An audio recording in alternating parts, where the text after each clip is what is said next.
Imagine yourself suspended in a dark ocean of stars, your body no longer held by anything solid, your breath soft, your thoughts unspooling like threads in a quiet loom.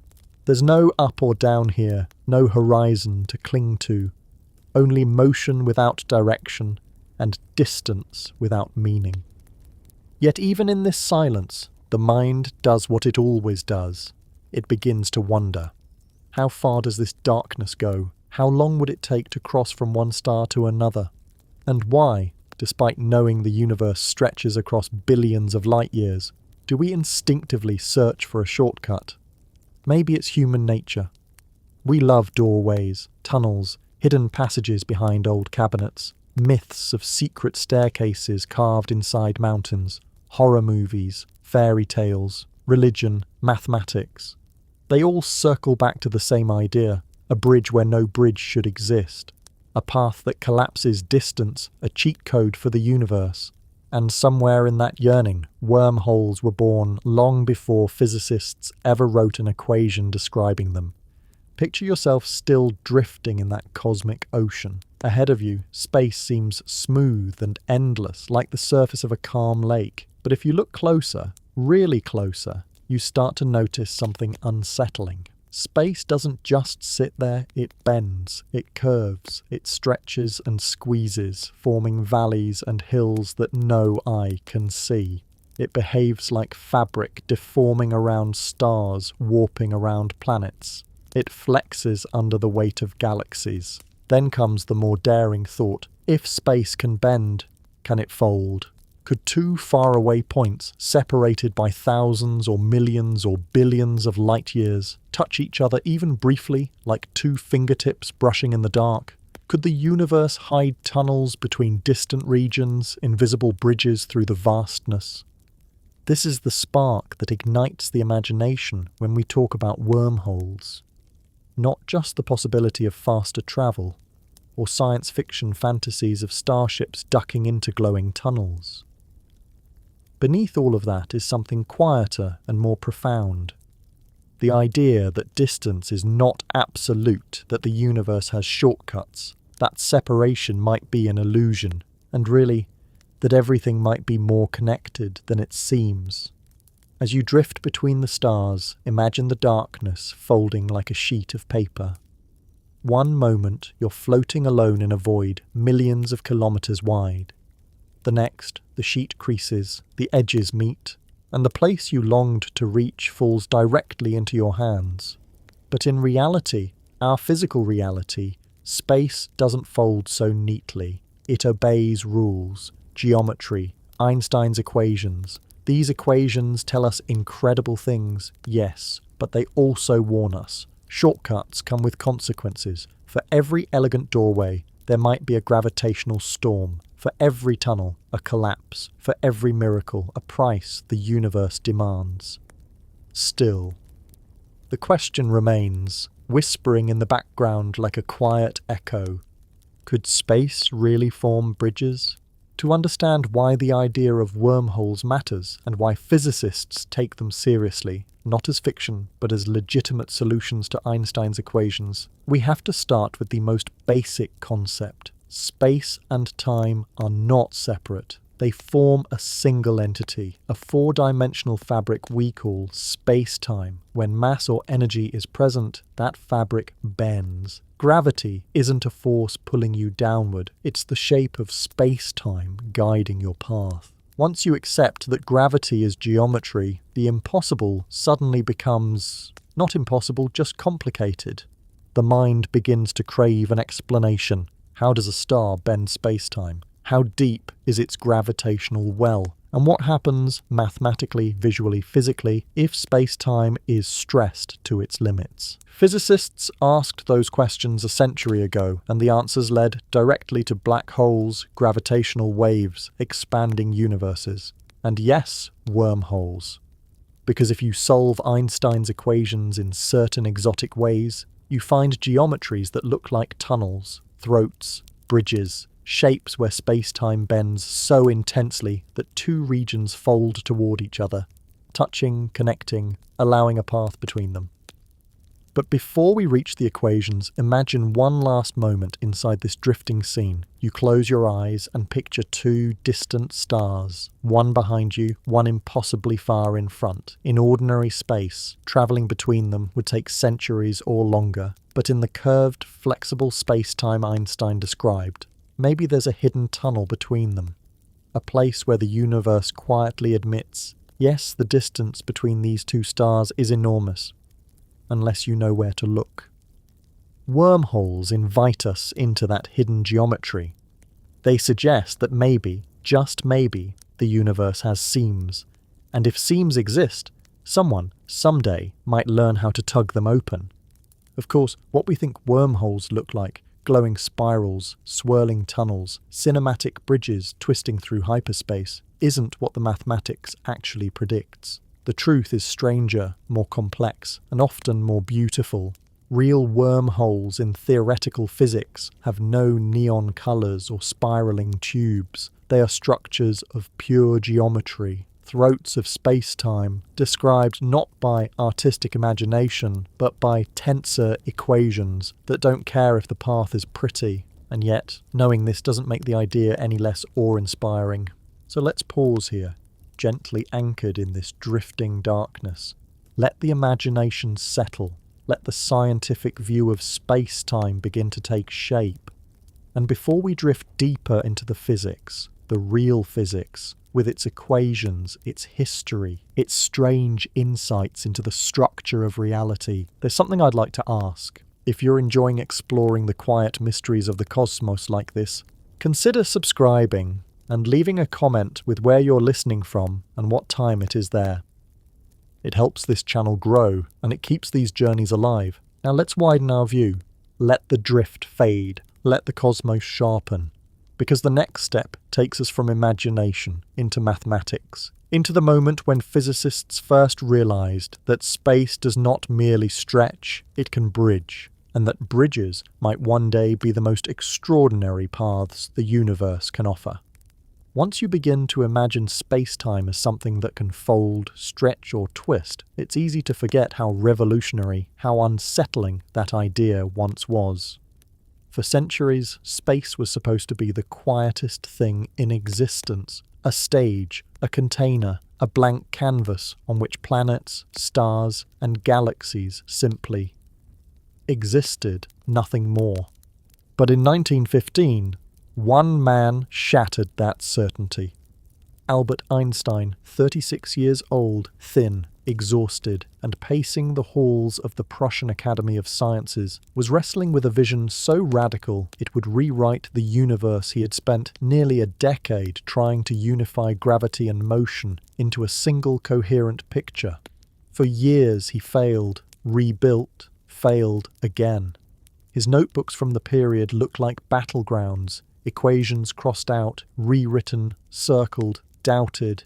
It was a storm inside the mind. But in November of that year, the storm broke. Einstein presented his final field equations of general relativity, a theory showing that gravity is not a force at all. There is no invisible hand pulling things together. What we feel as gravity is simply the shape of space-time. In Einstein's universe, mass tells space-time how to curve, and curved space-time tells matter how to move. It sounds poetic, almost too elegant for something as heavy and stubborn as gravity. But it was more than elegance. It was a transformation of perspective. Space and time were no longer passive. They became dynamic, responsive, alive in a mathematical sense. Imagine again that infinite ocean you drifted through moments ago, but now, instead of smooth stillness, the darkness is subtly warping around you. Every star creates a dimple in its surroundings. Every planet presses the fabric inward. Even your own body, floating quietly through nothingness, bends space-time by an immeasurable amount. This idea, astonishing as it sounds, was only the beginning, because once Einstein released those equations into the world, other physicists began exploring their implications, and very quickly the universe revealed something unexpected. 1 month after Einstein presented his theory, a German physicist and soldier named Karl Schwarzschild, serving on the Russian front in World War I, received a copy of Einstein's new equations. In the freezing trenches with artillery shaking the earth beneath him, he began working through the mathematics. Within weeks, he sent Einstein a letter. Inside that letter was the first exact solution to the field equations, a precise description of how space-time curves around a spherical mass. This was the birth of the Schwarzschild solution, 1916, the first theoretical glimpse of what we now call a black hole. Einstein was stunned.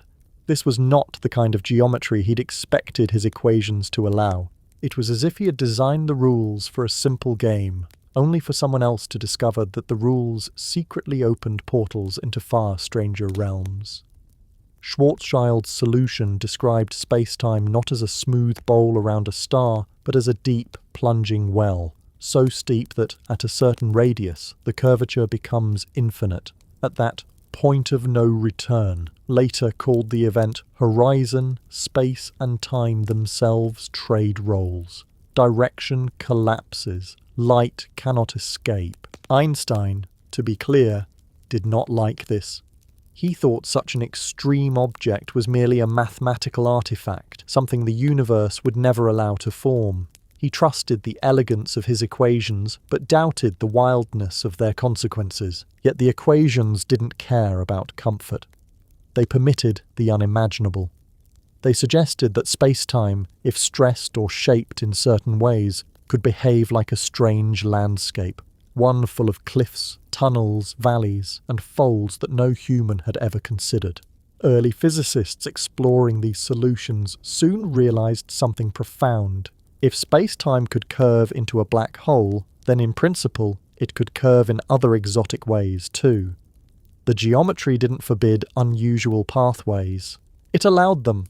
Curved surfaces can connect distant points. Tunnels can form in mathematical models. Two regions of space-time can be linked in ways that ordinary space would never reveal. You can visualize it with something as simple as a sheet of paper. Draw two dots far apart. In normal space, traveling between them means going across the page. But if you fold the paper, those two dots touch. A shortcut appears. General relativity did something similar, but in 4 dimensions, with time woven into space, and with mass and energy sculpting the shape of everything. This was a completely new language for describing the universe. Not a map, but a topology.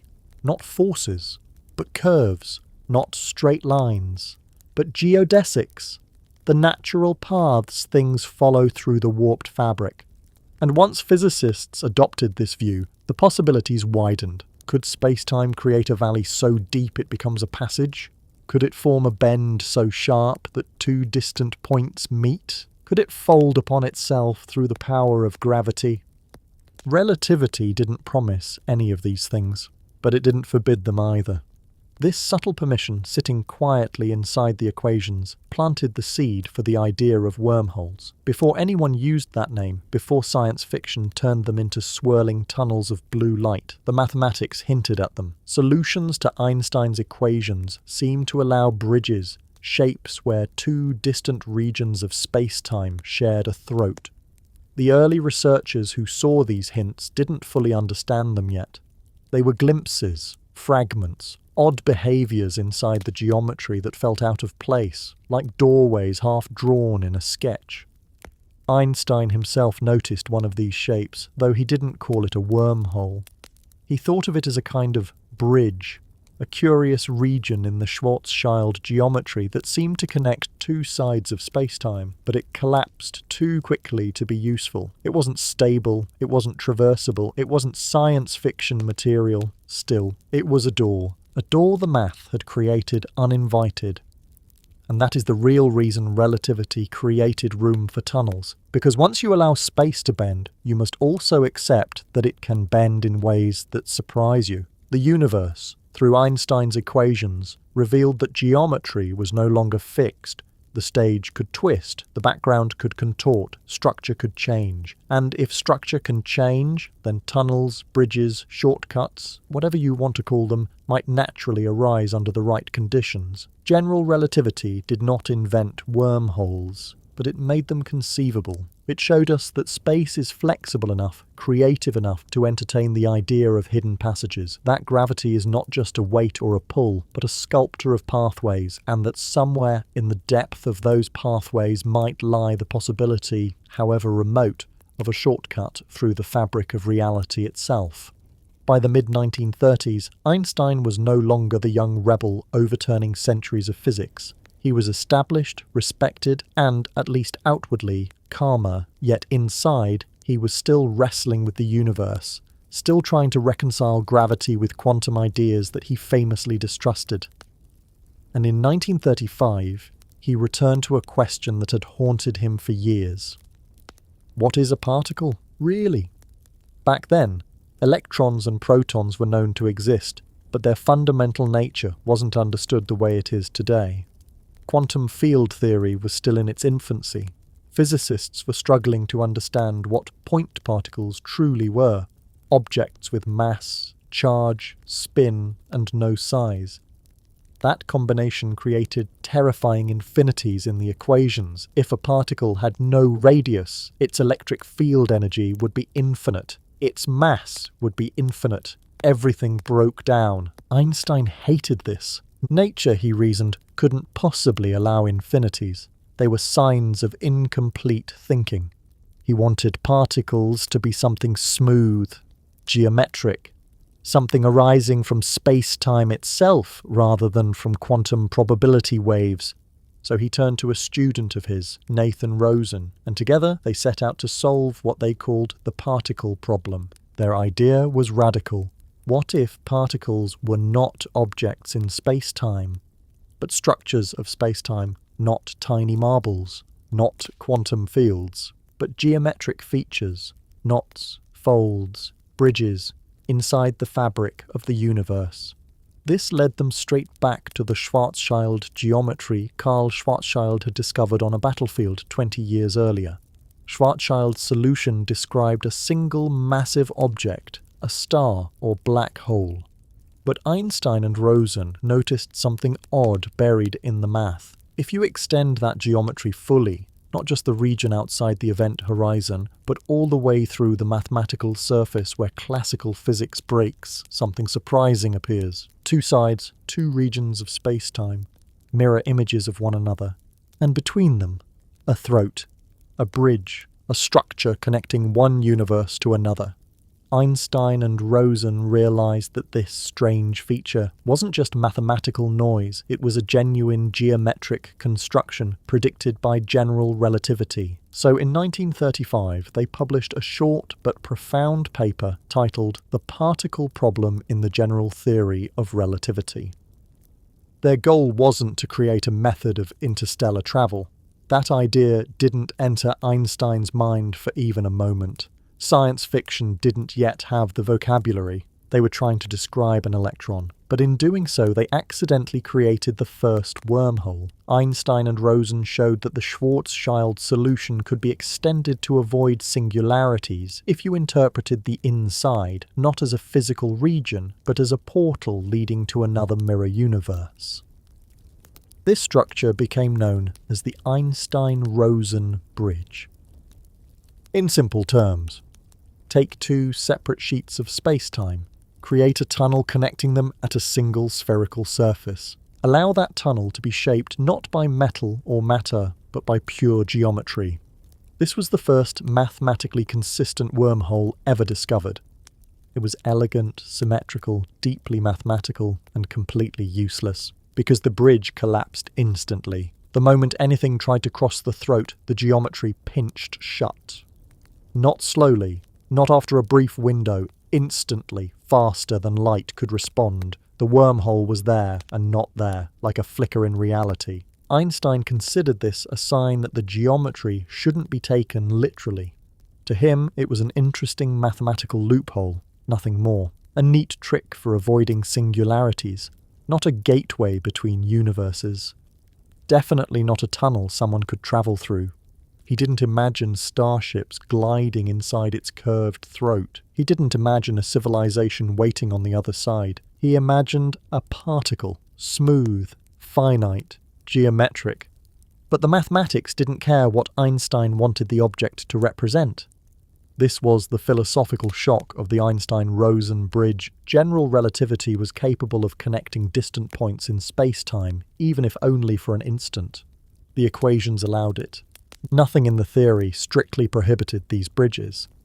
If the universe chose to build one, the math wouldn't object. Even though the 1935 bridge collapsed too quickly to be useful, the door had been opened. Physicists now had a blueprint, however unstable, for how such connections might form, and something else, something even stranger, was hidden inside the geometry. The two regions linked by the Einstein-Rosen bridge were not simply 2 points in one universe. They were 2 separate universes entirely, 2 distinct asymptotically flat space-time regions sharing a common throat. That meant the bridge wasn't a shortcut inside this universe. It was a connection between 2 different universes. This was the first time physics had ever seriously entertained the idea of parallel universes, not in a speculative philosophical way, but as a direct consequence of Einstein's equations. And even though Einstein himself dismissed the idea, the seed had been planted.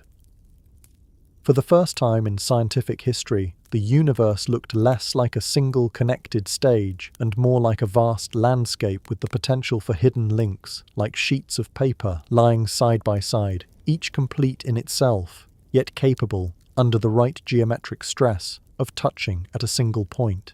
Most physicists at the time didn't know what to do with this discovery. Some ignored it.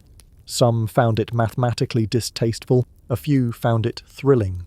But the true significance lay in what it hinted at. If space-time can link 2 universes, even for a fleeting moment, might it also link 2 distant locations within one universe?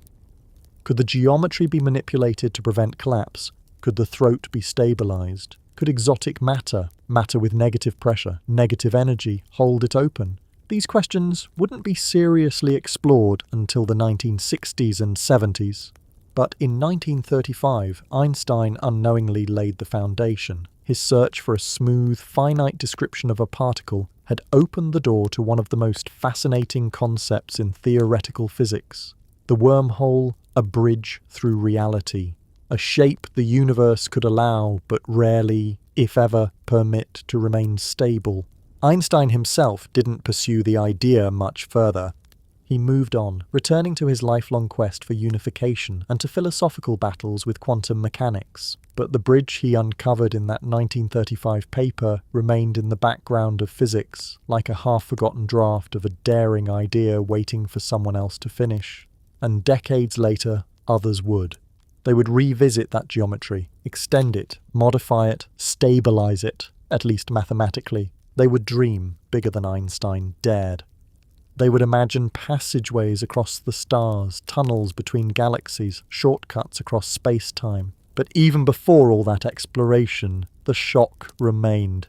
Space-time itself can connect distant points. It can bridge. It can tunnel. It can cheat distance, if only for an instant. In the Einstein-Rosen bridge, theory revealed the universe was more flexible, stranger, and more connected than anyone had imagined. And humanity had only just begun to understand what that meant. By the middle of the 20th century, general relativity was still respected as a beautiful mathematical theory, but it wasn't the center of physics. Particle accelerators were revealing new families of particles, quantum mechanics was rapidly expanding, and relativity seemed almost old-fashioned in comparison. Yet 2 physicists, John Archibald Wheeler and his student Charles Misner, began to pull the theory back into relevance by looking at it through an entirely different lens. Wheeler, in particular, had a distinctive way of thinking. He approached space-time not as a quiet, continuous fabric, but as something dynamic and reactive. Where Einstein had been cautious, Wheeler was bolder. He wanted to know what general relativity looked like when pushed to extremes, especially at the smallest possible scales. He gave the field new language, new metaphors, and new problems to explore. And in doing so, he permanently changed how physicists thought about the structure of the universe. It was Wheeler who introduced the term wormhole.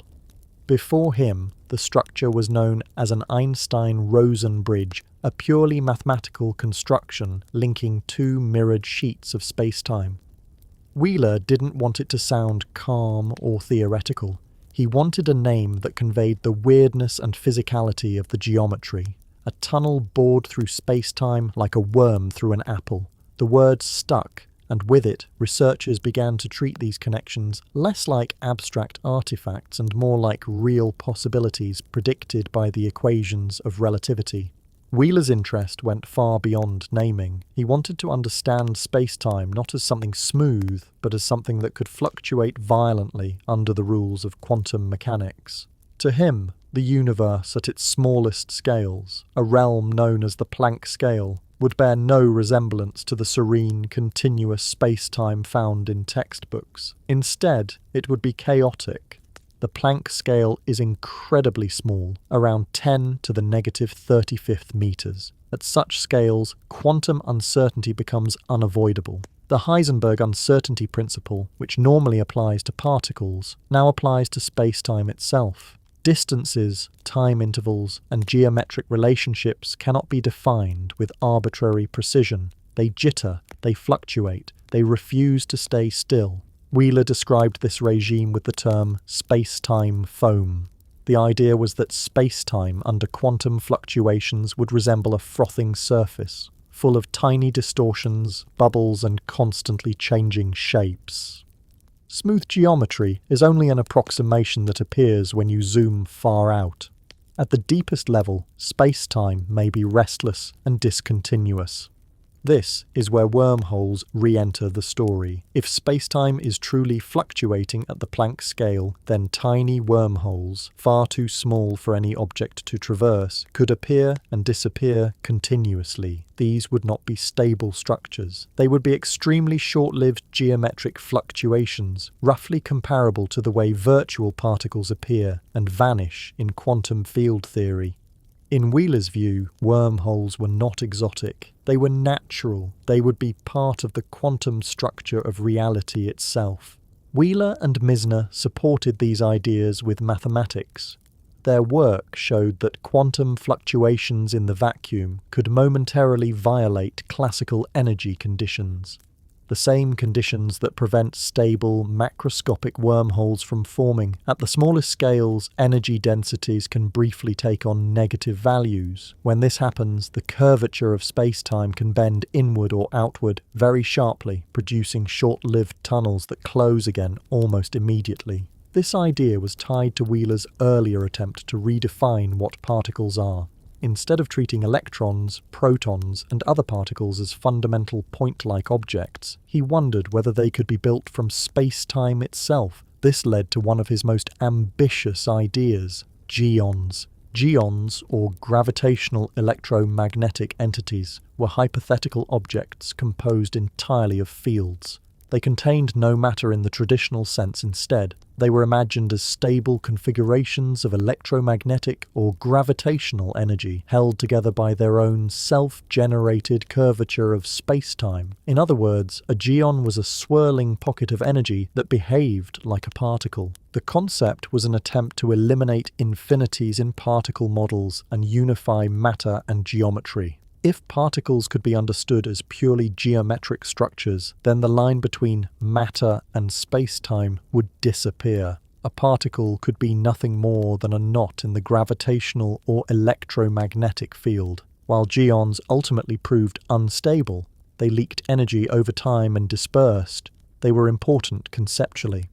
They demonstrated that space-time could form localized, particle-like structures.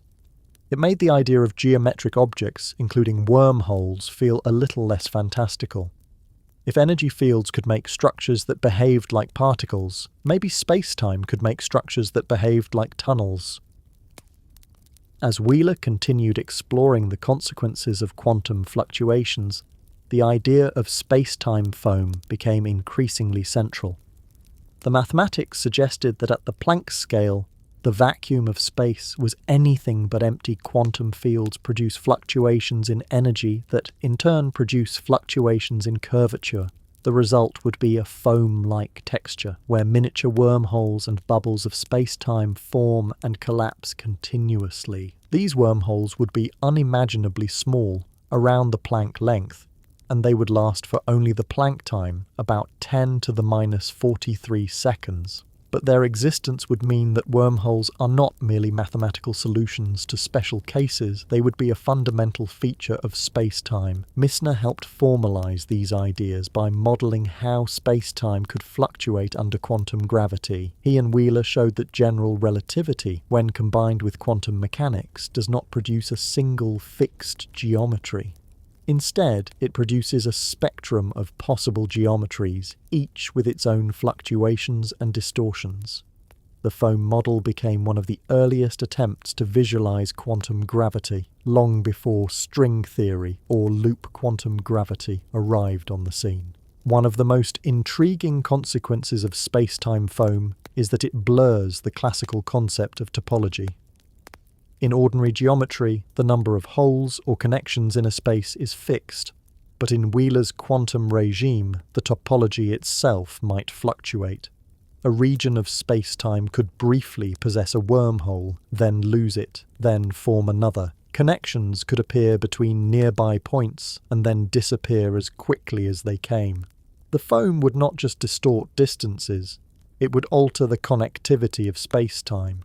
This was a dramatic shift from Einstein's view. Einstein believed the universe was smooth, unified, and elegant. Wheeler believed the opposite at the smallest scales. To him, the universe began with chaos, and smoothness emerged only when viewed from far enough away. This shift had deep implications.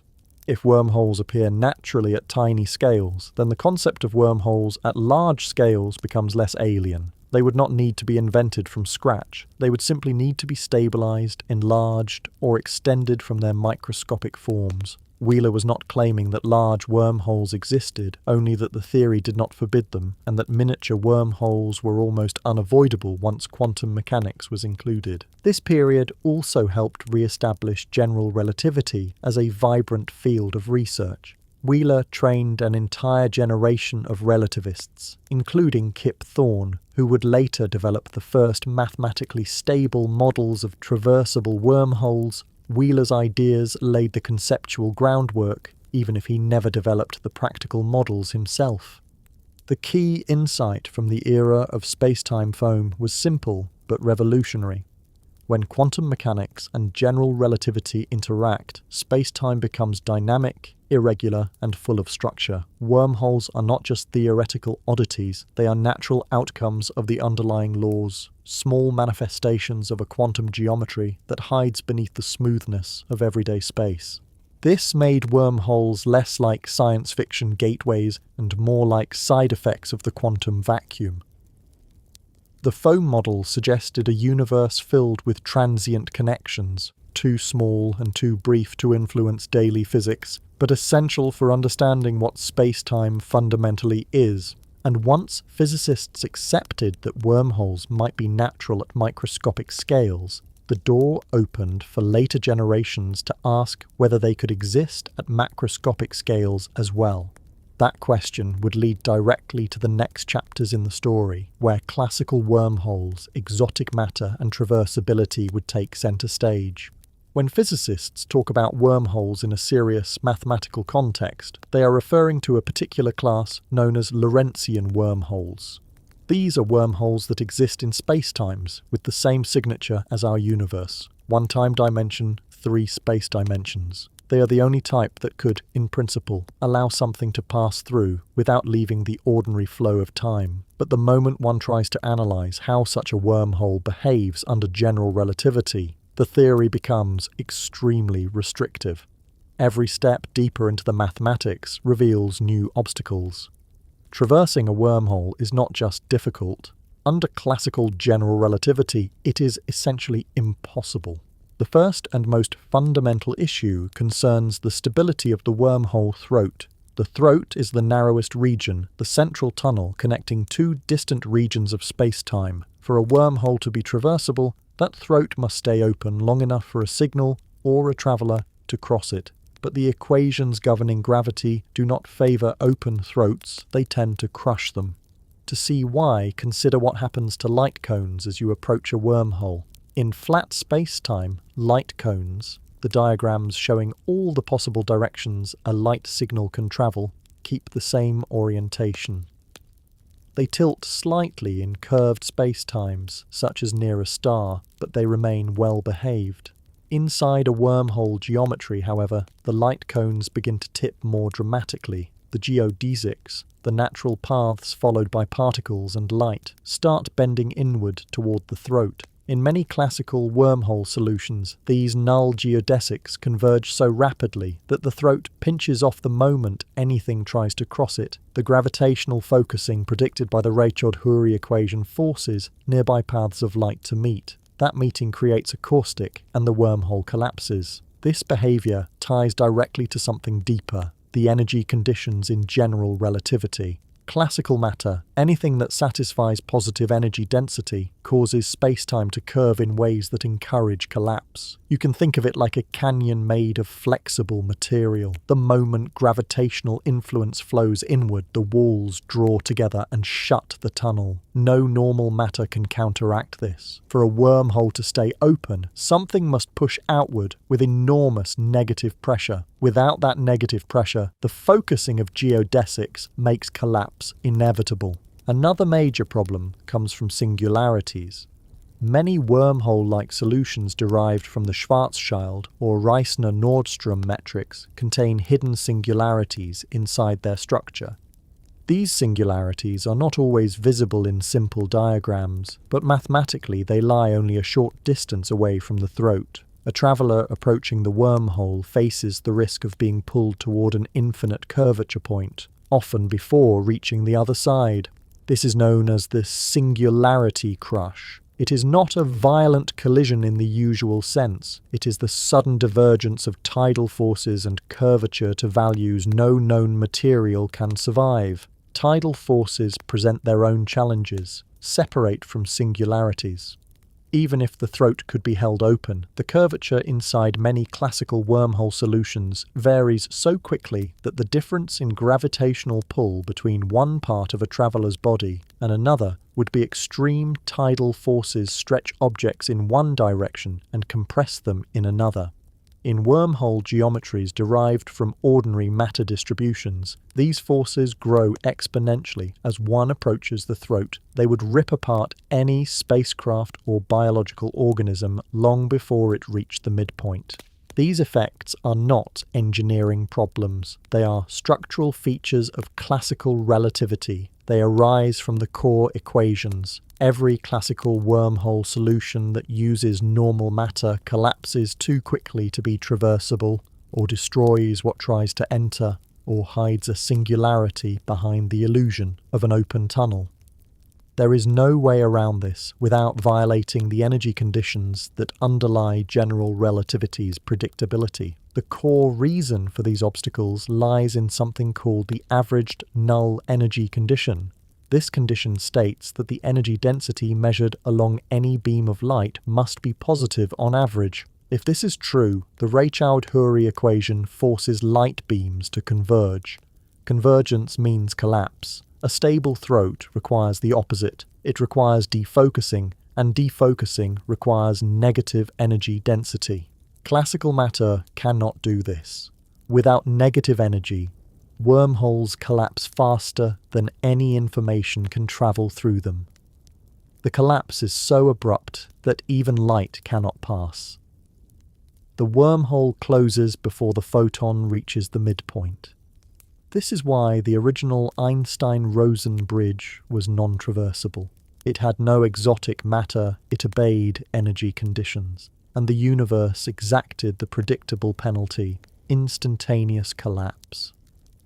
Some wormhole solutions sidestep singularities, but they still fail the stability requirements. Even if the geometry is smooth, the throat still collapses. Even if collapse is avoided temporarily, tidal forces crush anything inside. Even if tidal forces are somehow manageable, the required stresses force the metric back into a form that either pinches shut or forms a horizon, and a horizon means that anything entering cannot emerge somewhere else. It simply falls inward and never returns.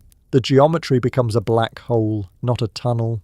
There are classical solutions that resemble wormholes, but require such specific and finely tuned initial conditions that any small disturbance destroys them. The presence of a single photon, a tiny fluctuation in the vacuum, or even a rounding error in the metric is enough to collapse the structure. This is part of why classical general relativity gives no optimism. The equations appear to treat shortcuts through space-time as temporary illusions, geometric possibilities that evaporate the moment any physical process tries to make use of them. This leads to a deeper interpretation of the problem, beyond mathematics. It suggests that space-time may have a kind of built-in resistance to shortcuts, not in a conscious or intentional sense, but simply as a consequence of the geometric laws that govern curvature. Gravity shapes motion, motion shapes curvature, and curvature responds instantly to attempts to force it into configurations that violate classical energy rules. The moment a wormhole is stressed by a traveller, a light ray, or even by its own internal geometric dynamics, it retreats into collapse. In this way, space-time behaves almost like a self-stabilizing system. It discourages paths that bypass distance. It resists configurations that would allow an object to travel between distant points faster than light would move through ordinary space. This resistance threads through the mathematics. Every classical wormhole model encounters the same pattern. The universe reasserts causal order, preserving the usual structure of space-time by shutting the tunnel. This is not accidental. It emerges from deep symmetries and conditions built into general relativity. Energy conditions, focusing theorems, and geometric identities all converge on the same conclusion. Wormholes that can be crossed require matter that violates classical expectations, or quantum effects that bend the rules. In pure classical relativity, with ordinary matter, space-time produces bridges that look promising only from a distance. When approached, they collapse, crush, or transform into black holes. This has shaped the philosophical understanding of wormholes for decades. They are not forbidden by geometry. The equations allow solutions with tunnels, throats, and non-trivial topology. But the theory seems structured in a way that prevents their use. The geometry allows the idea, but the dynamics prevent the execution. It is as if relativity has room for the concept of connections, but no tolerance for their stability unless something beyond classical physics intervenes. The result is a picture where wormholes, under classical assumptions, remain purely mathematical constructs. They can be drawn on diagrams, described in papers, and analysed for their symmetry, but they cannot transport anything. They collapse under their own structure. Their throats shrink to zero. Their curvature diverges. Their geodesics converge. Their tidal forces escalate without bound. Only when quantum effects enter, which introduce the possibility of negative energy densities, does the situation change. But that is not classical physics. Under classical general relativity alone, the universe enforces a kind of geometric discipline. It keeps space-time coherent and causal. It does not permit tunnels to survive for more than an instant. This leads to the broader philosophical view that wormholes illustrate a tension at the heart of relativity. The equations permit structures that the dynamics instantly destroy. It is a reminder that mathematics can be more flexible than nature. The geometry describes possibilities, but the physical behavior of matter and energy limits what the universe allows to exist. Wormholes represent one of the clearest examples of this gap. They show what space-time could be, but also what space-time refuses to be under classical rules. Up to this point, every classical attempt to keep a wormhole open collapses under the basic rules of general relativity. The geometry permits a throat to exist, But the moment anything tries to cross it, the curvature focuses inward and forces the tunnel shut. This collapsibility traces back to a fundamental requirement of the theory. Energy and pressure must satisfy certain conditions. These conditions are mathematical statements about how matter and energy curve spacetime. They essentially say that normal matter, anything from gas to planets to radiation, bends spacetime in a way that promotes gravitational attraction and collapse. To counteract that collapse, a wormhole would need the opposite type of curvature. Instead of gravity pulling inward, something must push outward. That something must exert a form of negative pressure or negative energy density. In other words, a stable wormhole throat requires matter that violates classical energy conditions, and in ordinary physics, such matter does not exist. But quantum physics complicates this picture. It introduces the possibility, limited and highly constrained, that, under specific circumstances, regions of space can temporarily possess negative energy densities. These are not everyday phenomena. They cannot be bottled, mined, or engineered with known technology, but they do appear naturally in one important experiment: the Casimir effect. The Casimir effect is one of the clearest demonstrations that the vacuum is not empty. In quantum field theory, even a vacuum contains fluctuating fields. These fluctuations come in pairs of virtual particles and antiparticles that appear and annihilate constantly. When two uncharged parallel metal plates are placed extremely close together, separated by only a few nanometers, these fluctuations behave differently inside the gap than outside. Only certain wavelengths of the vacuum field fit between the plates. Others are suppressed. Outside the plates, more vacuum modes are available. As a result, the pressure outside is slightly higher than the pressure inside. This imbalance produces a measurable force pushing the plates together. In terms of energy density, the region between the plates has less energy than the surrounding space, less than zero relative to the vacuum baseline. This is a genuine negative energy density, and its existence is not speculative. It has been measured repeatedly in laboratory conditions since the 1990s and predicted earlier by Hendrik Casimir in 1948. The Casimir effect demonstrates that quantum fields can violate classical energy conditions. But the effect is extremely small. The amount of negative energy produced is tiny and limited to micron-scale regions. Nevertheless, its existence proves a crucial point. The universe does not absolutely forbid negative energy. Quantum physics permits it under the right circumstances. This brings us back to wormholes. If a wormhole throat must be held open against the natural inward pull of gravity and the focusing of geodesics, negative energy could, theoretically, do the job a region of space with negative energy density curves space-time in the opposite direction of ordinary matter. Instead of pulling geodesics together, it spreads them apart. Instead of collapsing a tunnel, it can sustain one. This is where the stress-energy tensor becomes central. General relativity describes how matter curves space-time through this tensor, which encodes energy density, momentum, pressure, and stress. For a wormhole to be traversable, the stress-energy tensor around the throat must violate at least the null energy condition. Classical matter satisfies this condition automatically. Quantum matter does not always. The question becomes whether quantum effects like the Casimir effect can be used, scaled, or adapted to support a macroscopic wormhole. The answer is complicated. The Casimir effect shows negative energy exists locally, but it cannot be freely distributed or amplified. The magnitude of the effect decreases rapidly with distance. There is no known configuration that would produce enough negative energy to hold open a wormhole large enough for an object, let alone a spacecraft or a person, to pass through. Despite these limitations, the discovery of negative energy in quantum field theory opened a new door in wormhole research.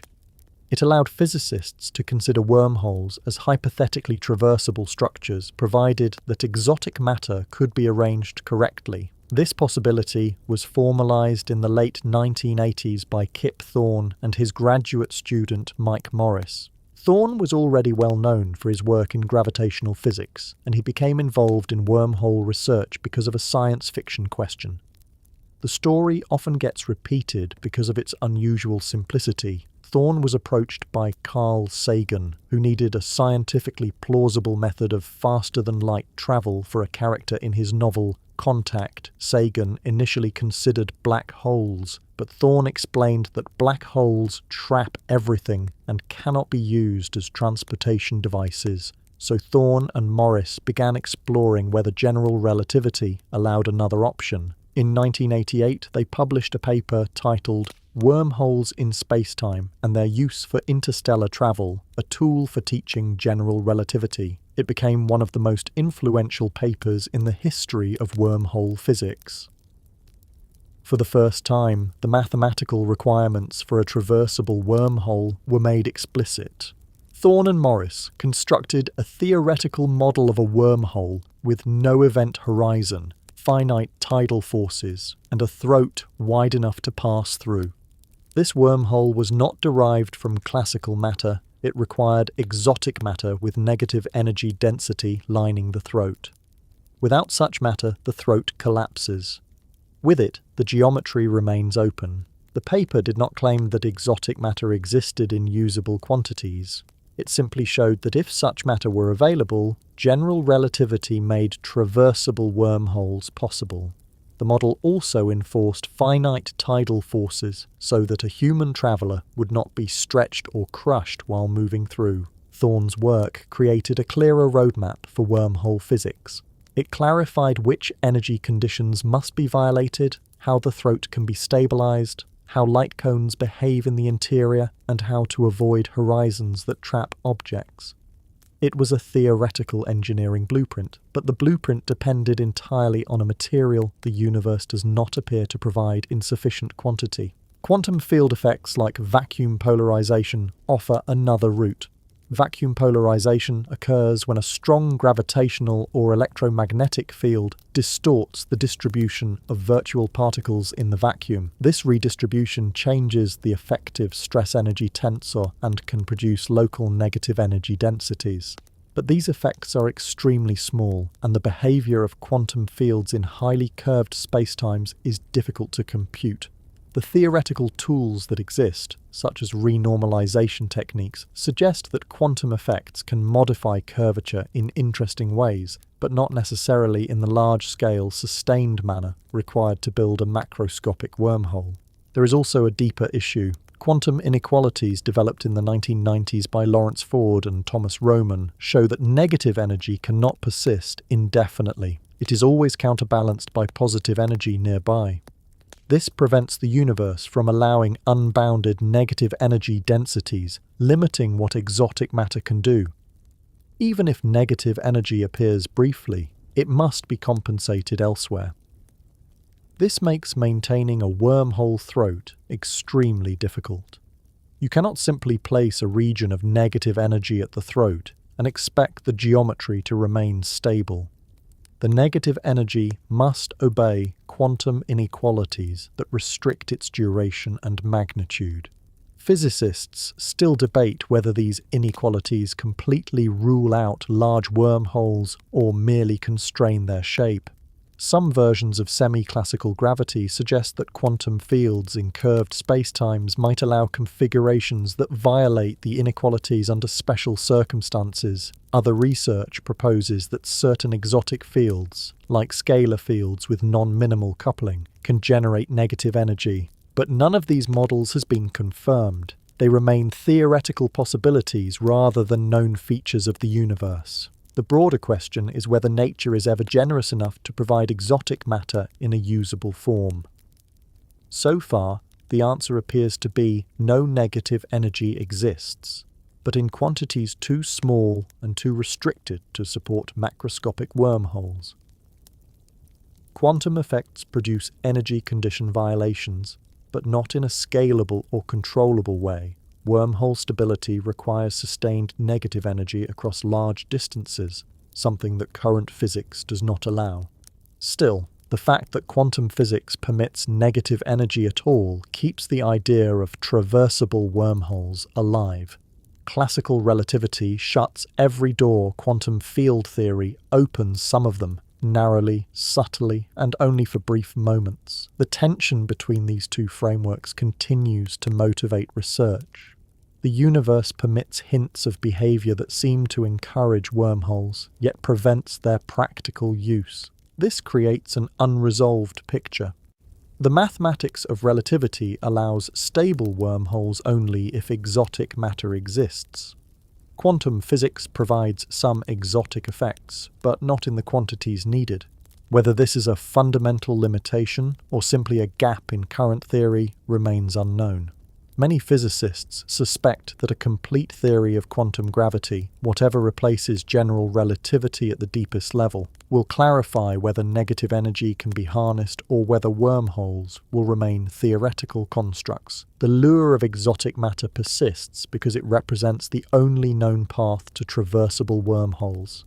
Without it, wormholes collapse immediately. With it, the universe permits tunnels through space-time. Whether we can ever access or manipulate such matter is an open question, but its theoretical existence keeps wormholes within the bounds of scientific possibility rather than pure fiction. It is a reminder that the universe contains phenomena that do not align with everyday expectations, and that the structure of space-time may be far stranger than the classical version suggests.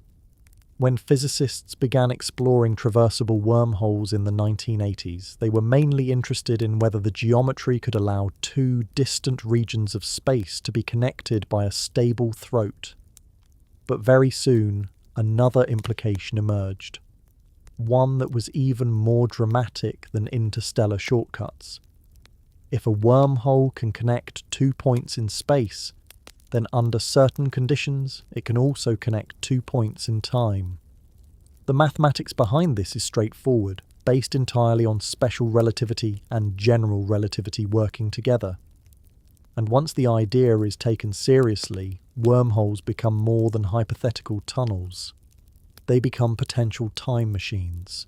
The key mechanism begins with time dilation. In special relativity, when one object moves at a significant fraction of the speed of light relative to another, time passes at different rates for them. This is not an illusion or a trick of perspective. It is a measurable, experimentally confirmed effect. Muons produced in the upper atmosphere decay more slowly when moving rapidly. Clocks flown around the world tick differently from those left on the ground. GPS satellites must correct for relativistic time dilation to function. These examples confirm that time is affected by motion. General relativity adds another layer. Time also passes differently in strong gravitational fields.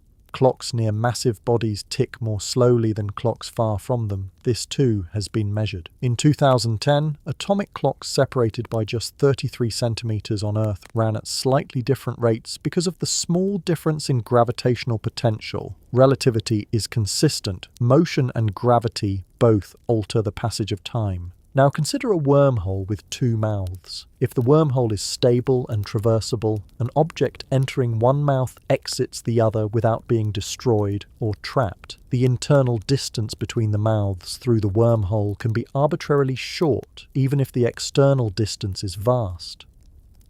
The crucial insight is that the time experienced at each mouth does not need to match.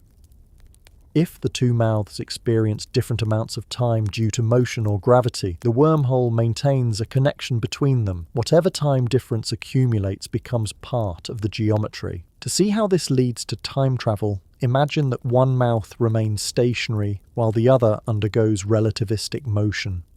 Suppose mouth A stays on Earth while mouth B is placed on a spacecraft. The spacecraft accelerates to relativistic speed, travels for a significant period, then returns to its original location.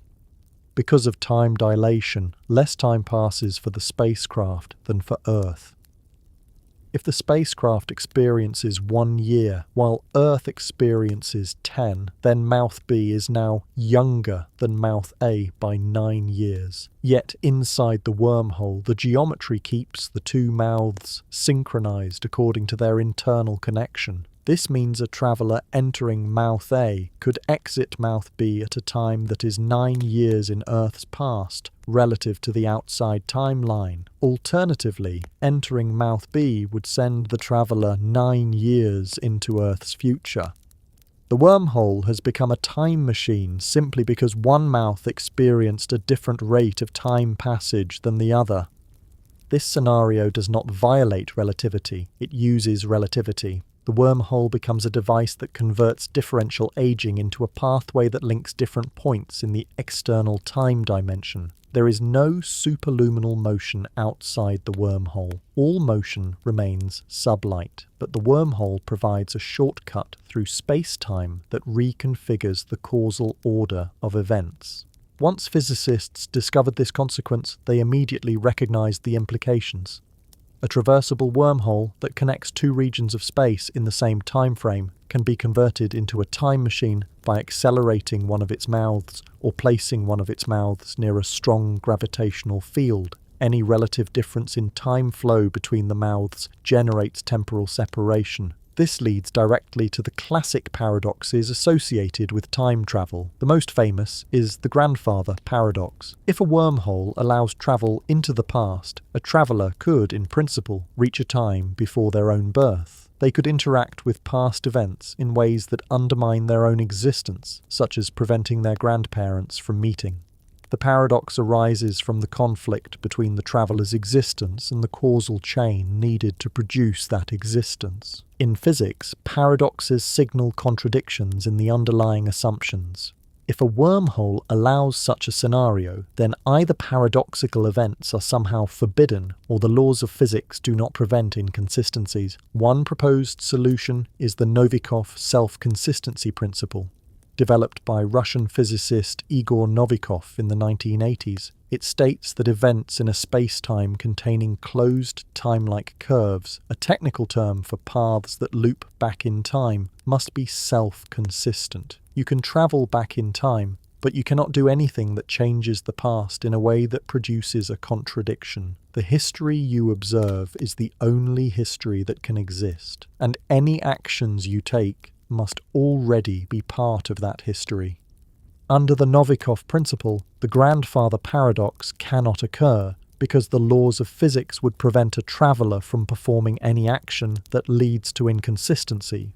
You could go back in time, but you would be constrained, subtly or strongly, to act in ways that preserve the timeline you came from. This approach maintains logical coherence, but it does so by restricting free will in specific contexts. It implies that if time travel is possible, the universe enforces consistency at a fundamental level. Another approach is the many worlds interpretation, where travelling back in time places you in a different branch of the universe's timeline. In this picture, preventing your grandparents from meeting simply creates a new branch in which you were never born, while the branch containing your original history remains unchanged. This solves the paradox, but at the cost of introducing a multiverse of parallel histories. Stephen Hawking took a different stance. In 1992, he proposed the chronology protection conjecture. Hawking suggested that the laws of physics, in particular quantum field effects near closed time-like curves, prevent time travel altogether. His reasoning was based on quantum instabilities. When a wormhole is manipulated so that closed time-like curves begin to form, quantum fields near the mouth might undergo runaway amplification, producing enormous amounts of energy. These divergences would destabilize the wormhole, shutting it down before any paradoxical situation could occur. In essence, Hawking argued that the universe protects its own causal structure. Time machines cannot form because quantum effects destroy the configuration before inconsistencies appear. This is not a proven theorem. It is a conjecture supported by calculations, suggesting that vacuum fluctuations explode in intensity near a wormhole when causality is threatened. If correct, it implies that the universe prohibits time travel without needing to specify why. The geometry simply collapses before a paradox can form. The deeper issue is why wormholes threaten the architecture of time in the first place. General relativity treats time as a coordinate that is part of space-time. It does not automatically enforce a universal direction or prohibit loops. Relativity is permissive. If the geometry allows a closed, time-like curve, the theory does not object. But causality, the principle that causes must precede effects, conflicts with such curves. Allowing closed time-like curves undermines the entire notion of temporal ordering. If wormholes can be turned into time machines, then causal relationships become ambiguous. Events could influence their own causes. Signals could be sent to the past. The entire chain of cause and effect becomes fragile. Physical law depends on predictability. If temporal loops exist, predicting the future becomes equivalent to predicting the past. Determinism is compromised. Even probability suffers because events could depend on their own outcomes. The tension between relativity and causality is one of the central unsolved problems in theoretical physics. Relativity allows configurations that appear to violate causality. Quantum physics, especially when applied to curved backgrounds, seems to prevent these configurations from remaining stable. Wormholes sit directly at this intersection. They test the boundaries of both theories. Some physicists argue that physics should be interpreted in a way that forbids closed time-like curves entirely. Others argue that time travel might be possible, but only in constrained or non-paradoxical ways.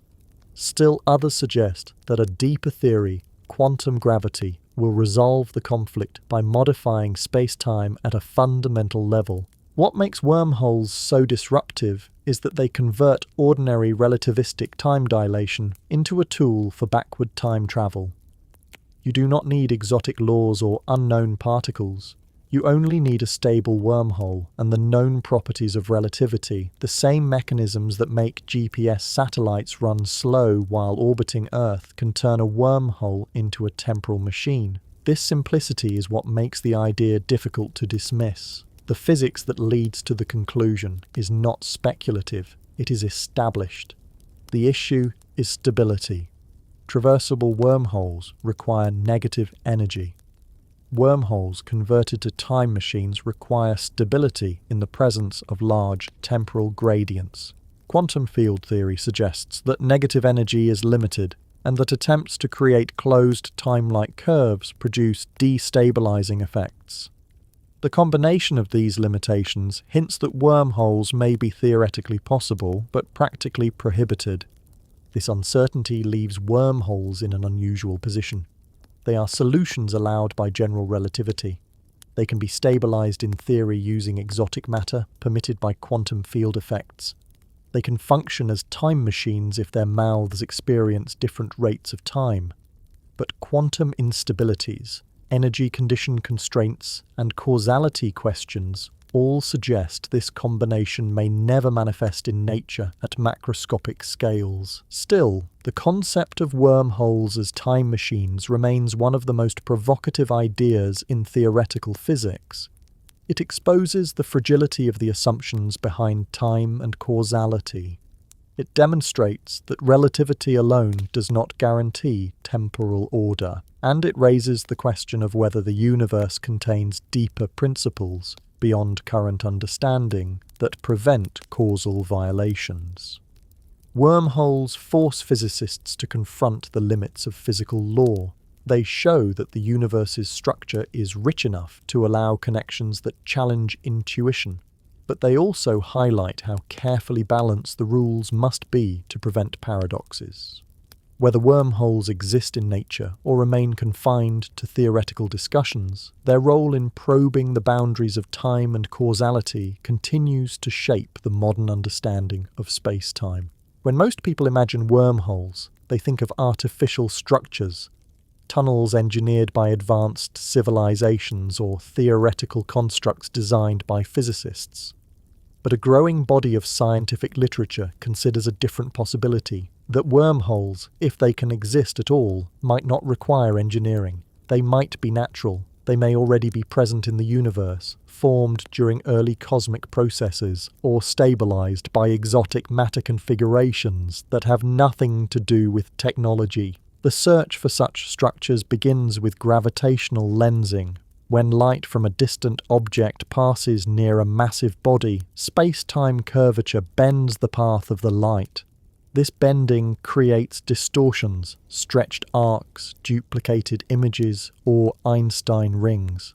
These effects are well understood for black holes, galaxies, and clusters, but some researchers have asked whether a wormhole, acting as a mass distribution with a very specific geometry, could produce a lensing signature different from ordinary matter. The idea is not new. As early as the 1970s and 80s, theoretical models showed that certain wormhole geometries produce distinctive, symmetric lensing patterns. More recent work in the 2000s and 2010s applied detailed ray tracing simulations to wormhole metrics. These models showed that a wormhole mouth would act like a gravitational lens with features not shared by black holes. For example, some wormhole models produce two sets of Einstein rings due to the possibility of light entering the mouth and bending around the throat. Others produce less extreme light bending near the center compared to black holes because wormholes lack an event horizon. In principle, these signatures could be observed. This has motivated attempts to search for wormholes using astrophysical data. Research groups have published papers proposing that certain gravitational lensing events might be compatible with wormhole geometries. One of the best-known examples comes from a 2016 paper by a team from Peking University that reanalyzed observations of a peculiar gravitational lens candidate known as CSL-1. This object appears as two nearly identical elliptical galaxies, separated by a small angular distance. Their shapes and brightness profiles match extremely well. One explanation is that CSL-1 is actually the same galaxy seen twice through a cosmic string or through a non-standard lensing configuration. One of the hypotheses considered was that a wormhole could produce such duplicated images. Further observations ultimately suggested that CSL-1 is likely a chance alignment of two galaxies, but the analysis demonstrated that real data can lead scientists to consider wormholes as legitimate possibilities. Another line of research explores whether some black hole candidates might actually be wormholes. Because wormholes and black holes can share similar gravitational fields from a distance, distinguishing them requires high-resolution observations of their immediate surroundings. This led some researchers to propose that the Event Horizon Telescope, which produced the first image of a black hole in 2019, might also be capable of detecting wormholes. Several papers published between 2019 and 2021 examined how a wormhole would appear in such images. Unlike black holes, which show a dark central shadow where light cannot escape, certain wormhole solutions produce a slightly different brightness distribution. The shadow may be smaller or distorted. In some models, light passing through the wormhole could create faint central features not seen in a black hole. The first image of the black hole in M87 did not show such features, but the studies remain theoretically important. They provided concrete observational criteria that could, in theory, distinguish a wormhole from a black hole.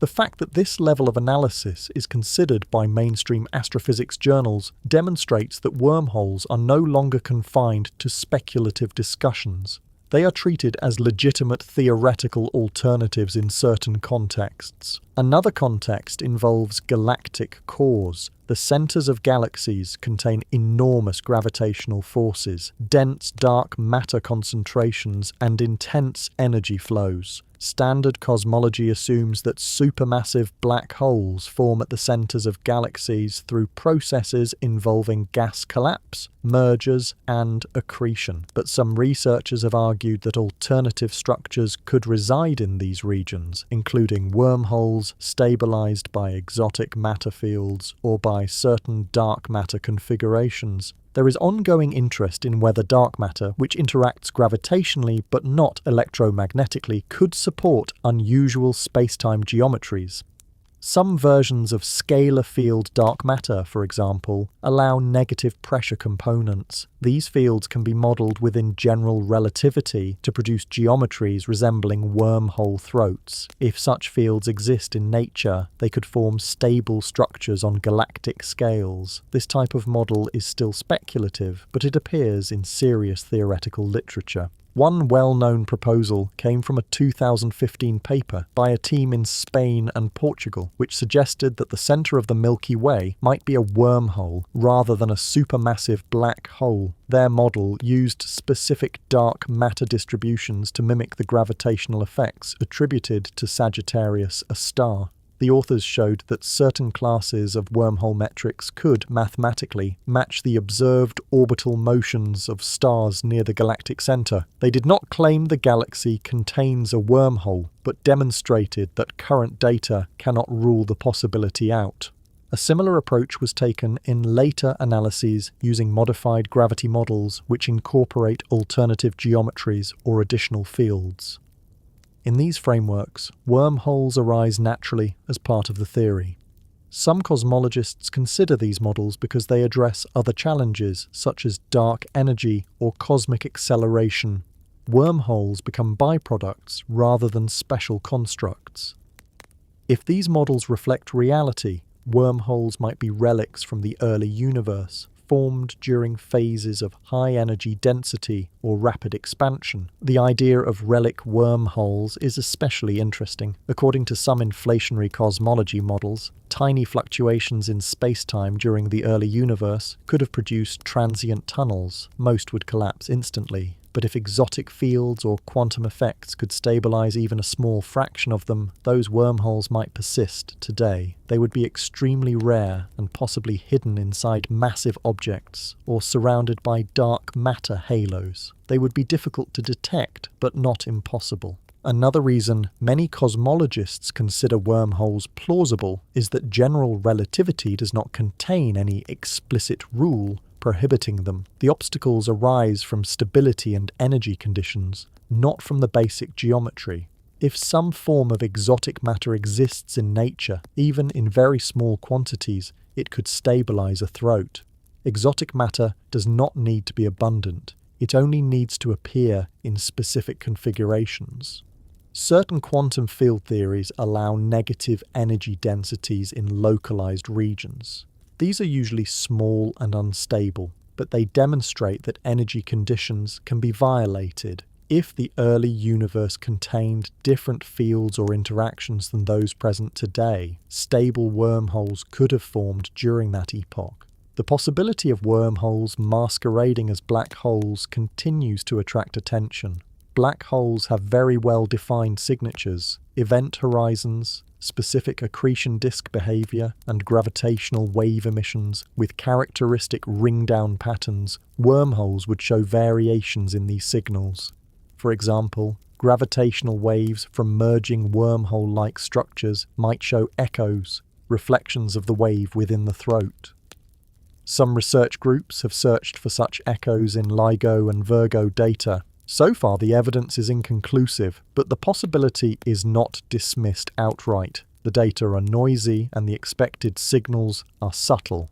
The reason many physicists continue to consider wormholes is not because we have evidence for them, but because the theoretical framework of modern physics keeps leaving space for them. They appear in general relativity as consistent solutions. They appear in quantum gravity research as natural features of microscopic spacetime. They appear in modified gravity theories and dark matter models. They appear in string theory, in holographic dualities, and in studies of entanglement. They keep reappearing because the mathematical structure of spacetime itself seems to allow them under a wide range of conditions. This persistence influences attitudes among cosmologists. Most do not claim wormholes exist, but many acknowledge that the universe permits geometry more complex than simple curvature around mass spacetime could contain structures we have not detected because our current instruments lack the necessary precision.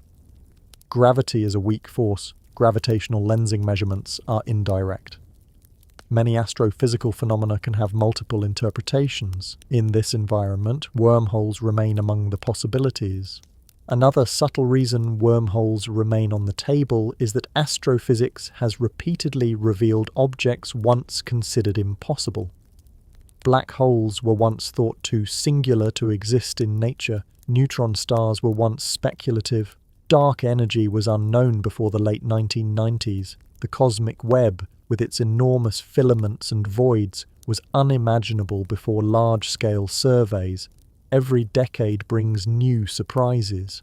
Wormholes occupy the same speculative space, allowed by theory, unconfirmed by observation, and possibly hidden within complex data. If relic wormholes exist, they might be extremely stable or extremely old. They might be microscopic or astrophysical. They might reside in galactic centers or float in intergalactic space. Their signatures could be subtle, slight anomalies in lensing, unusual energy distributions, or gravitational wave echoes. Cosmologists remain open to the idea not because it is convenient, but because the universe continues to demonstrate a capacity for structures that challenge expectations. A definitive answer requires better data. Upcoming observatories, including next-generation gravitational wave detectors, extremely large telescopes, and improved radio arrays, will sharpen our ability to distinguish black holes from other compact objects. Whether any of these will reveal a wormhole is unknown, but the possibility remains grounded in established physics rather than fantasy. Many researchers quietly suspect that if wormholes exist at all, the universe would have built them, not us. And if nature has been generous enough to stabilize even one wormhole anywhere in the cosmos, it means that the fabric of space-time is far more flexible and far more intricate than our current observations reveal. Attempts to understand wormholes through classical general relativity eventually reach a wall. Classical gravity allows wormhole geometries but makes them collapse unless exotic matter is present. Quantum field theory introduces the possibility of negative energy, but only in limited, short-lived amounts. To understand whether wormholes play a deeper role in the structure of the universe, physicists must look toward quantum gravity, an area of research trying to unify general relativity with quantum mechanics. One of the most influential ideas in this direction appeared in 2013 when Juan Maldacena and Leonard Susskind proposed an unexpected connection between two concepts that seemed unrelated: Einstein-Rosen bridges and quantum entanglement. Quantum entanglement refers to the peculiar correlations that can exist between quantum particles. When two particles are entangled, measurements performed on one immediately influence the state of the other, no matter how far apart they are.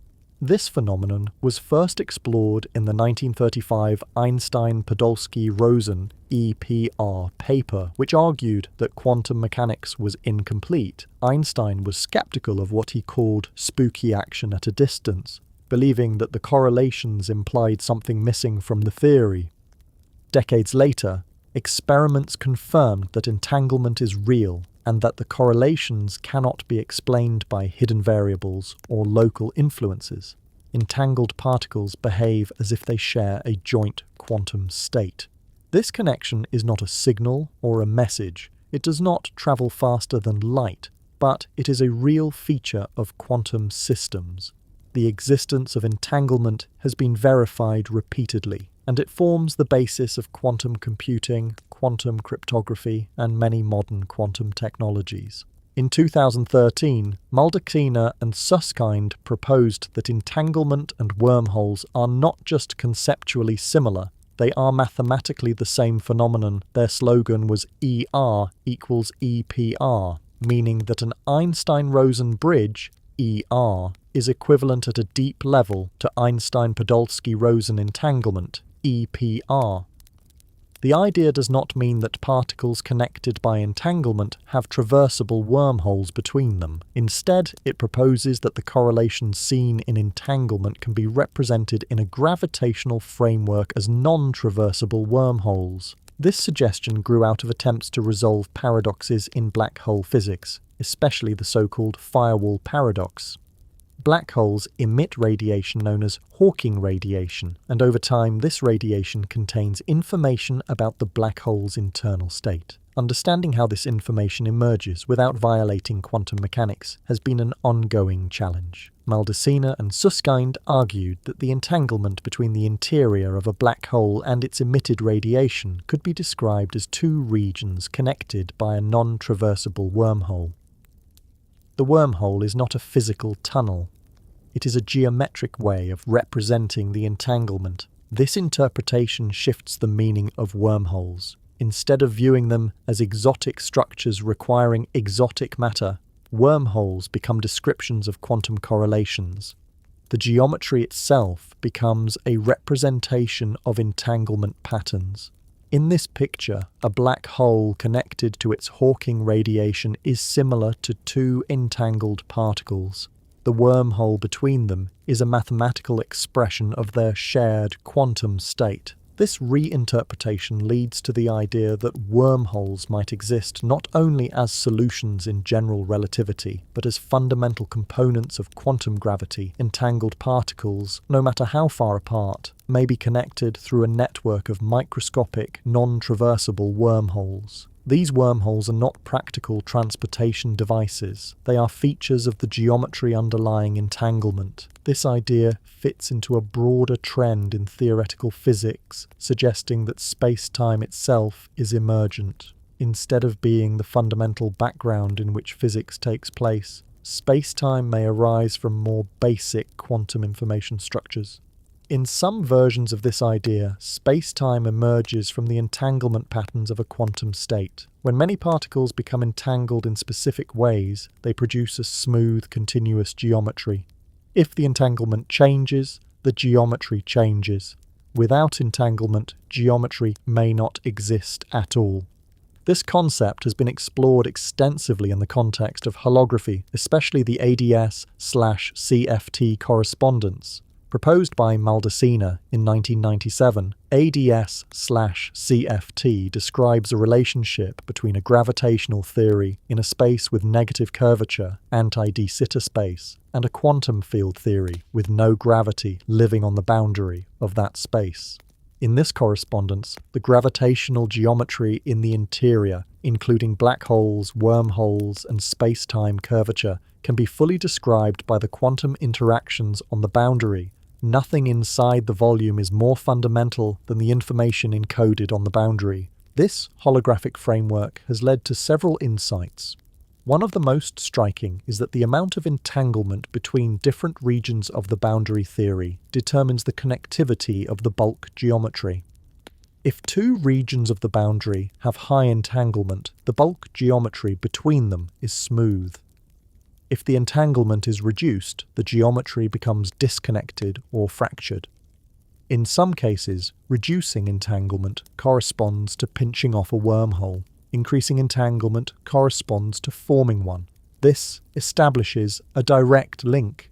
The shape of space depends on entanglement. In this context, ER equals EPR becomes a natural statement. It means the wormhole is not a physical tunnel, but a geometric depiction of entanglement. It also means that wormholes might be everywhere, connecting entangled regions across the universe. These wormholes would be non-traversable by design. They would not allow information or matter to pass through, because that would violate causality, but they would serve as the geometrical scaffolding behind entanglement. Several studies have explored the implications of this idea. In 2013, Maldacena and Susskind used it to propose resolutions to the firewall paradox by describing entanglement between a black hole and its radiation as a wormhole.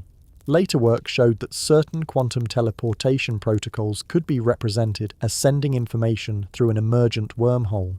Experiments using quantum computers have simulated simplified versions of this phenomenon. Although these simulations do not create physical wormholes, they reproduce the mathematical structure of wormhole connectivity using qubit entanglement. The idea that space-time emerges from entanglement pushes wormholes into a new conceptual space. Instead of being rare or exotic, wormholes might be the building blocks of space-time. They might be the way space-time maintains connectivity. In this picture, the vacuum itself is threaded with countless microscopic wormholes, each representing quantum entanglements between different parts of the field. These wormholes cannot be traversed, but they provide the underlying structure from which the classical world emerges. One radical implication is that geometry is no longer fundamental. If entanglement determines geometry, then the fundamental entities are not points in space or intervals in time, but information-theoretic links between quantum states. The geometry we observe is a large-scale manifestation of these links. The continuity of space is an emergent property produced by a vast, interconnected network of entanglement relationships. This perspective also offers a new way to think about gravity. In some models, gravity arises from the tendency of quantum systems to maximize entanglement. Curvature becomes a response to changes in entanglement density. Wormholes become stable or unstable depending on how entanglement is arranged. The interior of a black hole is represented by specific entanglement patterns. The event horizon emerges as a boundary between differently entangled regions. In this view, wormholes are not anomalies. They are natural geometric expressions of quantum linkage. The classical idea of a wormhole as a tunnel that connects two distant points becomes a special case of a more general principle. Connectivity in space-time mirrors. Connectivity in quantum information. This shift has profound implications for the nature of reality. If entanglement creates space-time, then the universe may be fundamentally relational. Space is not a static container, but a network of correlations. Distance becomes a measure of how entangled two regions are. Wormholes become concentrated channels of entanglement. The fabric of the cosmos is a map of informational structure. Although this framework is still speculative, it fits with several independent lines of research. Studies in tensor networks show how geometric spaces with curvature can emerge from entanglement graphs. Work in loop quantum gravity explores similar ideas using spin networks. Research in quantum error-correcting codes, mathematical systems that protect information, shows that holographic spacetimes may function like error-correcting codes, preserving geometric structure despite local disturbances. In all these models, wormholes arise as features of entanglement. The ER equals EPR proposal remains one of the most influential ideas in modern theoretical physics because it bridges general relativity and quantum mechanics in a way that is conceptually simple and mathematically consistent. It does not claim that wormholes are traversable. It does not require exotic matter. It redefines wormholes as elements of the deep structure of space-time, present wherever entanglement exists. This leads to a striking conclusion. Wormholes might not be rare. They might be ubiquitous, existing at microscopic scales throughout the universe, linking entangled systems that share quantum correlations. They would not allow faster-than-light travel. They would not enable time machines, but they would provide the structural connections that make space-time coherent. They would be the invisible architecture holding the universe together. The classical picture of space-time as a smooth manifold is incomplete. The quantum picture suggests a far more intricate structure, one composed of entanglement networks and encoded geometries. Wormholes may be the visible signs of this hidden structure. They may be the geometry associated with the most fundamental property of quantum mechanics, entanglement. General relativity provides the first mathematical framework where wormholes appear, but it is not the only place where the idea resurfaces. As physicists explore theories that extend or replace Einstein's model of space-time, wormhole-like structures show up repeatedly. They appear in string theory, in models with extra dimensions, in brain-world scenarios, in loop quantum gravity, and in speculative ideas involving baby universes and topology change. Each framework approaches space-time differently, but they all tend to allow some form of non-trivial connectivity that resembles a wormhole. These appearances do not prove that wormholes exist in nature, but they indicate that many of the mathematical directions pursued in modern physics naturally admit such structures. In string theory, the fundamental objects are one-dimensional strings rather than point-like particles. These strings can vibrate in different modes, producing the particles we observe. Because strings require additional spatial dimensions for mathematical consistency, the theory is formulated in 10 or 11 dimensions, depending on the specific version. Wormholes arise in this context, as solutions connecting distant regions in the higher dimensional space. Some string-theoretic wormholes resemble traditional four-dimensional wormholes when viewed from a lower dimensional perspective, but their internal geometry relies on the dynamics of fields such as the dilaton or antisymmetric tensor fields. In some models, fluxes threading compactified dimensions help stabilize wormhole-like configurations. These structures are often non-traversable, but their presence indicates that the geometry of higher dimensional spaces can support connections that look like wormholes when projected into 4 dimensions. Higher dimensional wormholes also appear in older approaches such as Kaluza-Klein theory.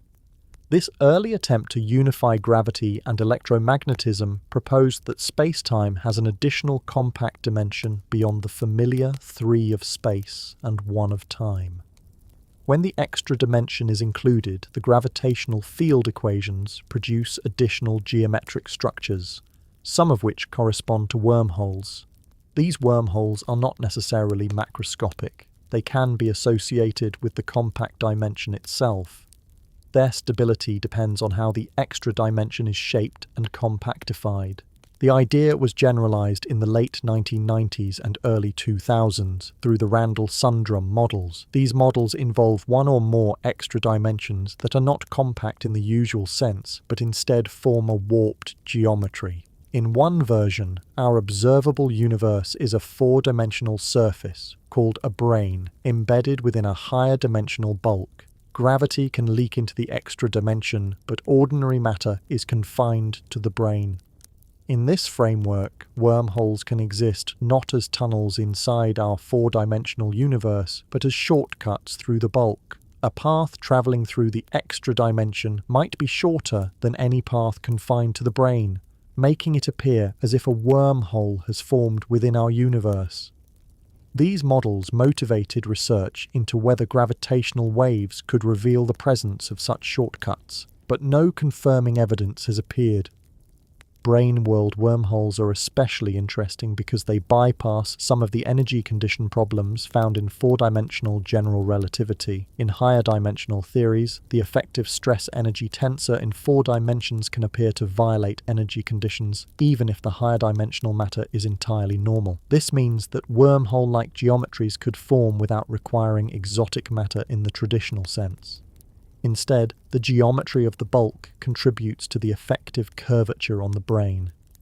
This idea remains speculative, but it illustrates how higher dimensional theories can change the rules governing wormhole stability. Loop quantum gravity approaches the problem from a completely different direction.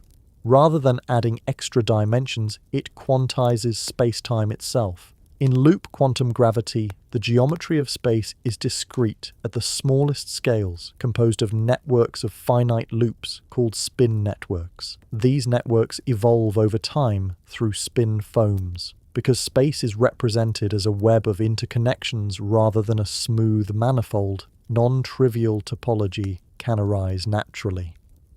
Some researchers have argued that transitions between different spin network configurations could produce brief changes in topology, effectively creating short-lived wormholes.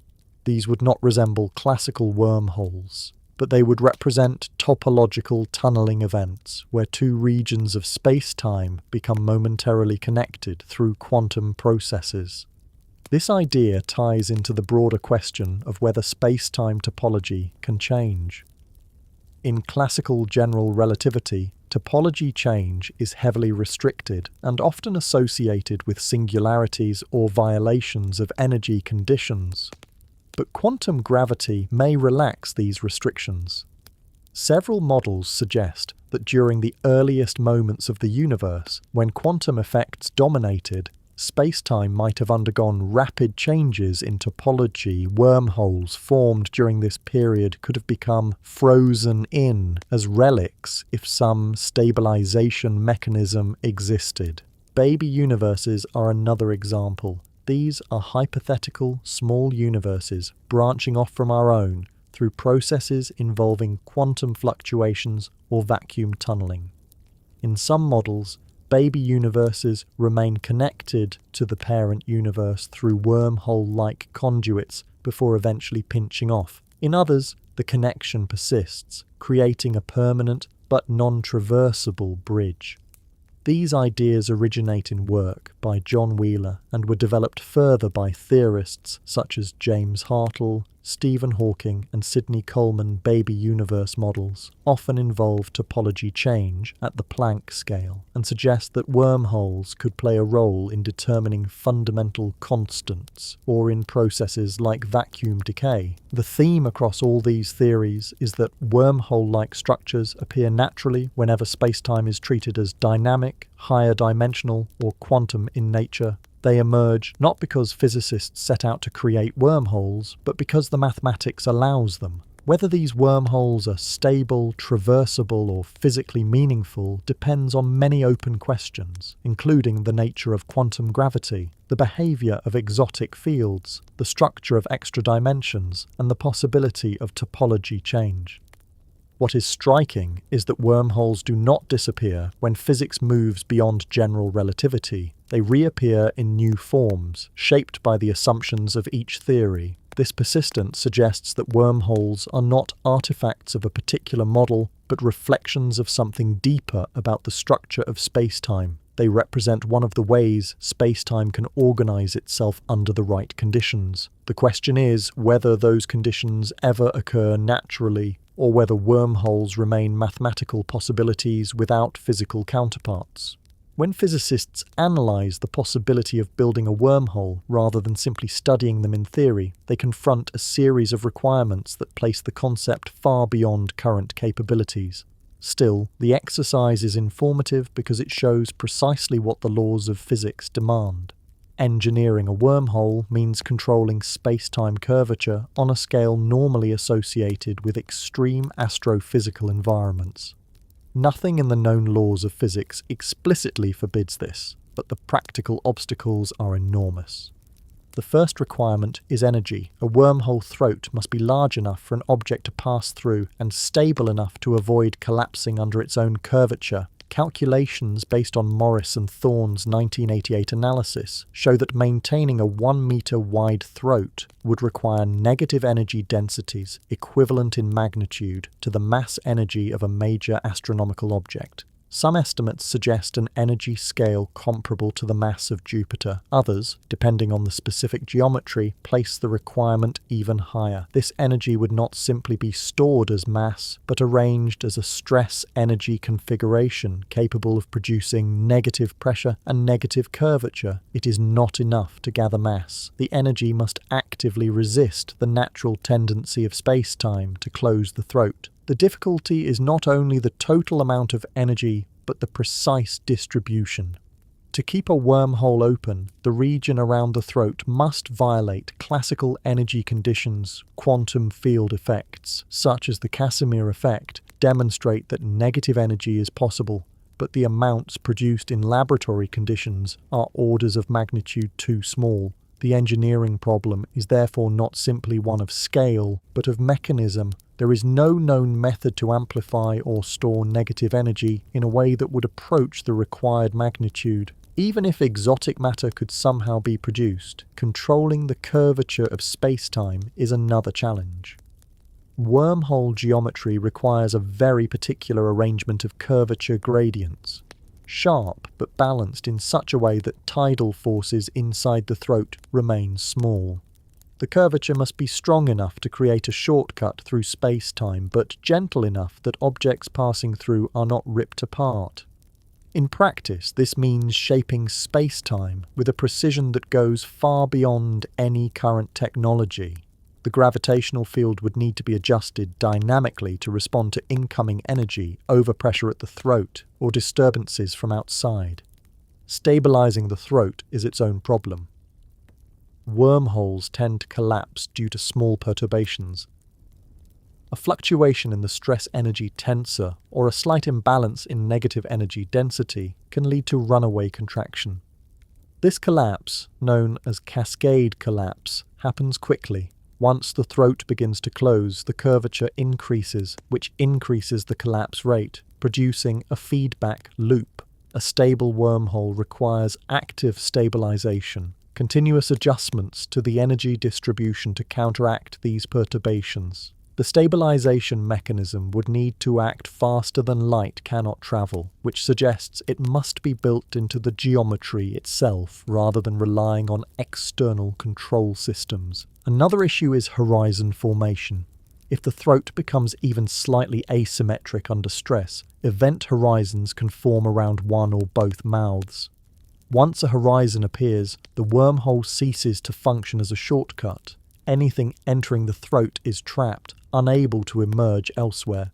Preventing horizon formation requires maintaining very strict geometric conditions. The engineering equivalent would be holding a fragile structure perfectly rigid while subject to enormous forces, with the added complication that the structure is spacetime itself. Assuming a wormhole could be stabilized, navigation presents additional constraints. Inside the throat, tidal forces must remain below a threshold compatible with structural integrity. Excessive curvature variations would stretch or compress a spacecraft. Safe trajectories require the wormhole to be engineered so that geodesics inside the throat are smooth and predictable.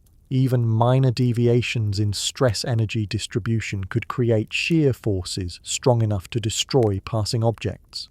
In addition, the mouth of the wormhole must remain fixed relative to surrounding matter. If the wormhole is not anchored, gravitational interactions with local mass distributions could distort the throat or displace the mouths unpredictably. Radiation hazards are another issue. In classical wormhole models, stray particles, electromagnetic waves, and vacuum fluctuations entering the throat can accumulate and amplify. If these energy flows are not controlled, they can trigger collapse. A functioning wormhole would require some method of managing or dissipating this incoming radiation. This is difficult because negative energy configurations tend to be highly sensitive to small disturbances. The engineering approach would require shielding the throat from normal matter and radiation, something not possible with conventional materials. Despite these challenges, the theoretical possibility remains.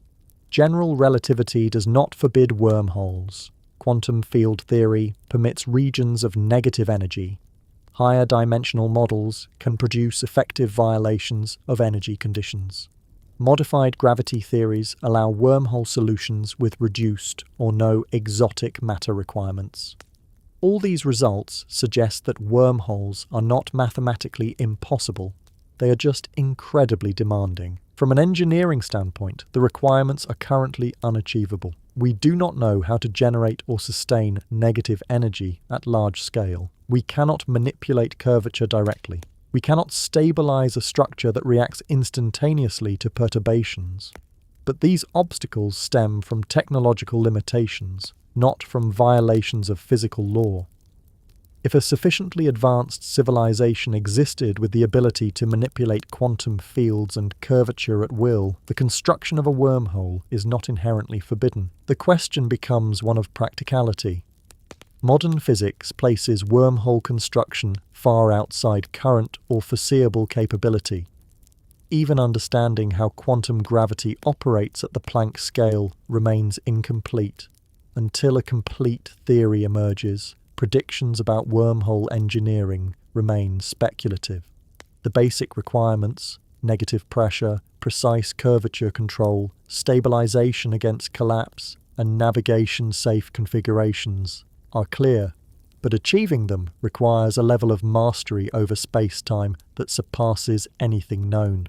The fact that wormhole creation is not ruled out by physical law is scientifically important. It demonstrates that our theories are flexible enough to allow extreme solutions. It also suggests that the early universe, with its high energy densities and rapid expansion, might have been capable of producing wormholes naturally. Whether any such structures survived is unknown. For now, engineering a wormhole remains an exercise in theoretical physics, useful for testing the limits of general relativity and quantum field theory, but far beyond practical realization. Even after all the physics, after the energy conditions, the curvature equations, and the stability problems, wormholes retain a place in human imagination that goes beyond their scientific details. People are drawn to the idea of shortcuts, not because we're impatient, but because distance itself has always been a challenge. Humans have crossed oceans, deserts, and mountains by searching for paths that are shorter, safer, or more direct. Wormholes represent the ultimate version of that impulse, the possibility that the universe might contain hidden routes linking places unimaginably far apart. But the attraction is not only practical. Wormholes also function as metaphors for the way people think about memory and emotion. In a physical sense, distance separates locations. In a personal sense, distance separates moments, people, and experiences. The idea that two distant points could be connected through a hidden structure resonates with how memories connect events that are far apart in time. Connections we can't always see still shape our lives. A loss, a relationship, or a moment of joy can link 2 points in life the way a wormhole links 2 regions in space. Wormholes also reflect how the mind processes grief. When someone is gone, distance takes a different form. The desire to bridge that gap, to reach across what feels like an impossible separation, is not so different from imagining a tunnel through space-time. Wormholes become symbols for the hope that divides can be crossed, even when they seem absolute. There is also the idea of touching 2 stars with one breath, a phrase that captures the radical implication of these structures. If a wormhole connected 2 regions of the cosmos, separated by thousands or millions of light years, a traveler could step into one environment and emerge instantly in another. The scale of the universe would change from something overwhelmingly vast to something physically reachable. This possibility reshapes how we think about exploration, isolation, and the limits of movement. Even if wormholes remain theoretical, they represent the idea that the universe may not be as disconnected as it appears. From a philosophical standpoint, wormholes challenge the assumption that space is simply empty distance. They suggest that the universe might contain deeper levels of structure, networks, hidden pathways, or connections produced by quantum processes. Even the ER equals EPR idea implies that the fabric of spacetime might be fundamentally relational, built from links between entangled systems. In that sense, the universe becomes not a collection of isolated regions, but a connected whole, held together by patterns that operate beneath the classical surface. Whether wormholes exist or not, they push us to consider that the cosmos may hold solutions or connections we have not yet discovered. They remind us that the laws of physics contain room for structures that challenge intuition, and that imagination often detects possibilities long before technology can test them. As this journey comes to a close, allow your thoughts to settle gently. The universe is vast, but curiosity draws its edges closer. Whether wormholes remain mathematical curiosities or someday reveal themselves in nature, they show us how much is still unknown and how much there is left to explore.